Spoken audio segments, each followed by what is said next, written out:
Mereka bergaji 1,500 ke ataupun 2,000 ataupun 3,000 ataupun 5,000 sekalipun, tetap mereka nak tuntut untuk KLSP 2.0. Kenapa? What's up guys, Assalamualaikum dan salam sejahtera kepada korang semua yang sudi menonton Saja Sembang. Aku Faizuan. So, berbalik kepada topik ataupun intro aku tadi, yang mana aku nak jelaskan kepada semua orang yang mungkin akan nampak video ini, maupun mereka ini adalah kategori T20 ke ataupun M40 yang tidak terkesan langsung, please dengar betul-betul kenapa mereka ini. Sebab mereka ini based on aku punya kajian. Kajian ini bermaksud komen-komen mereka ini adalah golongan T20, ada golongan B40, M40, lupa pula kan. Dan mereka ini terkesan dan perlukan tuntutan KLSP 2.0. Kenapa? Itu persoalannya. Sini aku akan jelaskan. Tapi sebelum tu, bagi korang yang masih lagi belum subscribe ke channel ini, please klik button subscribe dan jangan lupa share dan juga like. Dan viewers di TikTok, jangan lupa follow.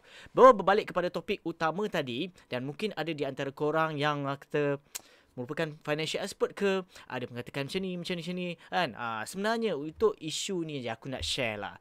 Okey, kalau kita ikutkan PKP, kita tahu okey, semua mengalami masalah, termasuklah T20 sekalipun. Malah kalau kita tengok M40, P40, mereka lagilah amat terkesan. Bukan sahaja komitmen, malah sebab kelangsungan kehidupan mereka, walaupun pengeluaran sebelum ni dah ada, iLestari, iCitra, iSinar dan sebagainya, itu untuk jangka masa pendek dan waktu itu sahaja. Tetapi balik kepada selepas orang kata PKP ini, mereka ini banyak benda yang perlu dibayar. Okey, maksudnya komitmen bulanan mereka yang dah tertonggak, tak dapat nak support. Inilah sebabnya. Kalau kita ikutkan, okey, sekarang ni kalau macam kita lihat daripada Tengku Zafrul, sebelum ni dia ada keluarkan kenyataan berkaitan dengan pengangguran dah semakin lama semakin down, semakin dah berkurangan. Tetapi dari segi kenyataan, beliau itu based on what? Okey, what punya data. Sebab kita kena fikirkan bagi kategori isi rumah yang mereka mungkin berpendapatan M40 5,000 ke atas 10,000. So kau bayangkan kategori orang kata M40 ini yang mempunyai orang kata pasangan ni, mungkin mereka ini ialah okey, suami gaji 5,000 lebih, isteri mempunyai 4,000 lebih. So tambah diorang dapat 10,000. So diorang ni kategori M40 lah. Okey, so maksudnya mereka memang takkan dapat pun BKM. Cumanya dari segi kelayakan untuk mereka ini yang korang rasalah mempunyai baki yang banyak dalam akaun satu, mungkin mereka ni sebenarnya layak dan tak kena pun banyak mana pun tempiasnya. Okey, kalau mereka ni keluarkan KLSP. So sebab itulah kalau kita lihat kepada waktu PKP. Okey, waktu PKP itu diorang dah keluarkan dah. Tetapi diorang keluarkan untuk sebab mereka mungkin tak dapat nak bekerja, dibuang kerja ataupun diberhentikan kerja. Maka mereka ini tak ada sumber pendapatan. So apa yang berlaku daripada iLestari, iSinar, mereka terpaksa keluarkanlah untuk support diri mereka, bayar itu, bayar ini dan sebagainya.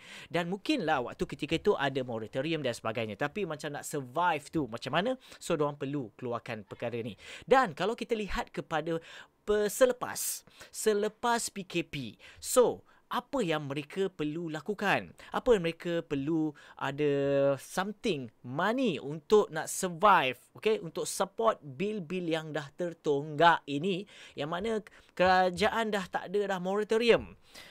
Mana moratorium? Dah habis dah. Sebab apa? Dia dah tahu orang dah mula bekerja, dah start bekerja. So bila dah start bekerja, adakah ada fikir tak yang dapat kerja itu adakah suami ataupun still lagi pasangan masing-masing tu dapat kerja bersama macam sebelum ini, sebelum PKP.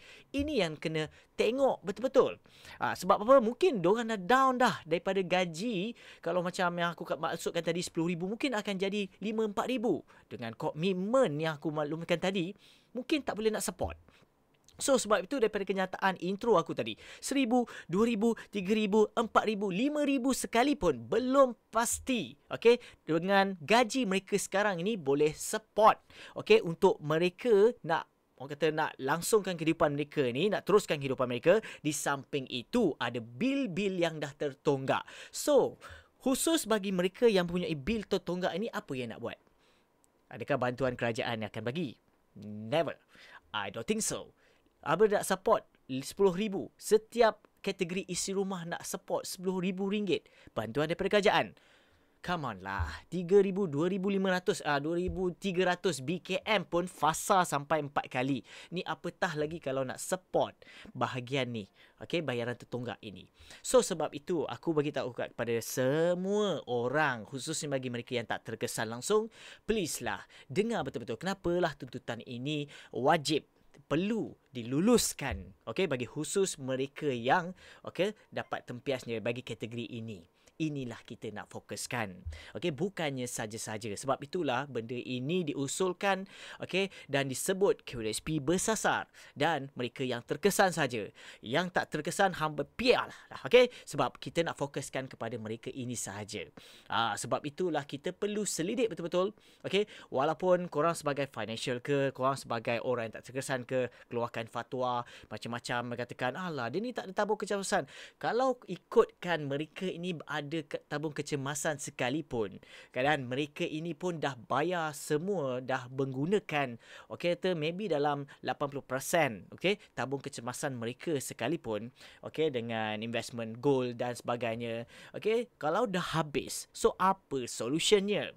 So ini adalah mereka, okey, dan mereka ini adalah amat perlukan.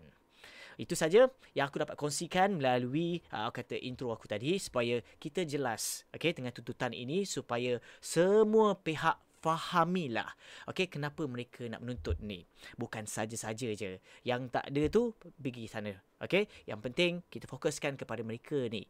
Okey, biar dia, dan yang paling penting sekali, doakan untuk mereka. Itu saja perkongsian dalam episod kali ini. Diharap sikit sebanyak memberi info yang terkini daripada channel Sarja Sembang. Bagi korang yang masih lagi belum subscribe ke channel ini, guys, please klik button subscribe dan jangan lupa share dan juga like, dan viewers di TikTok jangan lupa follow channel Sarja Sembang. Aku Faizwan. Assalamualaikum.